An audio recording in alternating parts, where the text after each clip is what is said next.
ভাই রে, আমার চোখে দেখা বাংলাদেশের নাম্বার 1 উপস্থাপিকা হলো এই আপুটি। উনাকে অবশ্য উপস্থাপিকা না বলে উজবুক বলাটা বেশি যুক্তিসঙ্গত।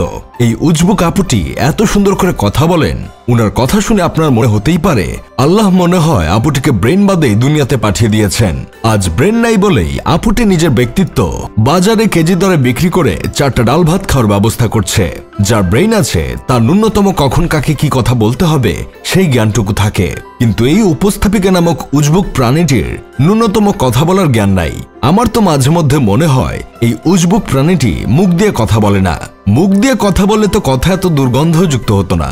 প্রায় সময় দেখা যায় এই উজবুক আপুটি কিছু টিকটকারদের ধরে এনে এমন সব প্রশ্ন করেন দেখে আপনার মনে হবে যাই বাথরুমে গিয়ে একটু বমি করে আসি। উনার অনুষ্ঠানে কেউ আসলে আপুটি তাদের একটা কমন প্রশ্ন করেন, আপনার মাসিক ইনকাম কত? কেন রে ভাই, আপনি মাসিক ইনকাম জেনে কি করবেন? আপনি কি তাকে হাঙ্গা করবেন নাকি তার কাছে ছোট বোনকে বিয়ে দিবেন যে আপনার তার মাসিক ইনকাম জানতে হবে? এখন যার ইনকাম বেশি তার সাথে আপনি যদি লারে লাপ্পা 3.5 খেলেন সেটা তাহলে অন্য হিসাব। পরে যদি পেমেন্ট নিয়ে সমস্যা করে সেজন্য আগে থেকে ইনকাম জেনে নেওয়া ভালো। শুধু তাই না, এই উজবুক আপুটি যে অতিথি আসুক না কেন তাকে জিজ্ঞেস করে আপনার পরনের পোশাকটার দাম কত, হাতে ঘড়ির দাম কত, আপনার গলার নেকলেস, হাতে চুড়ি এগুলোর দাম কত। এসব দাম জেনে আপনার কি দরকার? অবশ্য চুরি করা ধান্দা থাকলে দাম জিজ্ঞেস করতেই পারেন, সেটা আবার অন্য হিসাব। তবে হুট করে কারো মাসিক ইনকাম জানতে চাওয়া, তার গায়ে দেওয়া জামার দাম জানতে চাওয়া এটা ছোট লোকী স্বভাব। এর মাঝে কোনো আধুনিকতা নেই। এখন অনেকেই বলতে পারেন এইখানে উপস্থাপিকার কোনো দোষ নাই, এই প্রশ্নগুলো প্রডিউসার ঠিক করে দেয়। প্রোগ্রাম শুরু করার আগে উপস্থাপিকা নিশ্চয়ই প্রশ্নগুলো দেখে। যখন দেখে তখন কি আপুটির ব্রেইন আপুটির সাথে থাকে না, নাকি রাস্তা দিয়ে হেঁটে আসার সময় উষ্টা খেয়ে ব্রেইন মাথা থেকে খুলে পড়ে যায়, যার জন্য এমন চুল মার্কা জিনিস জিজ্ঞেস করে? অতিথিকে জিজ্ঞেস করে আপনি ব্যাগে কি কি ক্যারি করেন, একটু খুলে দেখান তো, আপনার পার্সে কত টাকা আছে দেখি। মানে ছোট লোকগিরি দেখানোরও একটা সীমা থাকা দরকার। উনি সীমা অতিক্রম করে হুলুলুলু চলে গেছে।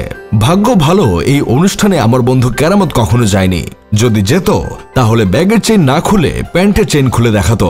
এই উজবুক আপুটির রুচি কতটা বিকৃত তার আরো কিছু উদাহরণ দেই। অনুষ্ঠানে আসা অতিথিদের হাতে শসা, বেগুন, গাজর ধরিয়ে দিয়ে বলে এইগুলো আপনার কাজে লাগবে। আপনার জামাই থাকার পরেও শসা বেগুন আপনার কাজে লাগে বলে অন্যজনেরও যে লাগবে এটা কেমন কথা? অতিথিদের বলে আইফোন কি কক্সবাজারে গিয়ে নিয়ে এসেছ? আরে সবাই তো আপনার মতো কক্সবাজারে গিয়ে আইফোন নিয়ে আসে না। কেউ নিজের বাপের টাকায় কিনে, কেউ বা নিজে ইনকাম করে কিনে। আপনি না হয় কক্সবাজার গিয়ে মাথার ঘাম শরীরের ঘাম বিছানায় ফেলে বদ্ধ রুমে সিলিং ফ্যানের দিকে তাকিয়ে থেকে দুষ্টু আওয়াজ বের করে একটা আইফোন পান। অন্য সবাই তো আপনার মতো এই কষ্টটা করতে পারে না। এখন কিছু ভালো মানুষ আইমান সাদিক হয়ে গিয়ে আমাকে জ্ঞান দিবে। দেখেন ভাই, আমাকে জ্ঞান দেওয়ার আগে আপুটির কয়েকটা ভিডিও দেখেন। কয়েকটা ভিডিও দেখলে আপনি নিজেই বাড়ির পেছনে গিয়ে বাঁশঝাড় থেকে একটা আইকোয়ালা বাঁশ কেটে আপুটির বাসার দিকে রওনা হবেন আপুটির জায়গা বরাবর দেওয়ার জন্য। যাই হোক, শেষমেশ আমি গোলাম হোসেন একটা কাজের কথা কই। শুনেছি আপুটি ঢাকা বিশ্ববিদ্যালয় থেকে পড়াশোনা করেছেন। ঢাকা বিশ্ববিদ্যালয়ে যে ব্রেন বাদেও ভর্তি হওয়া যায় সেটা তো জানতাম না।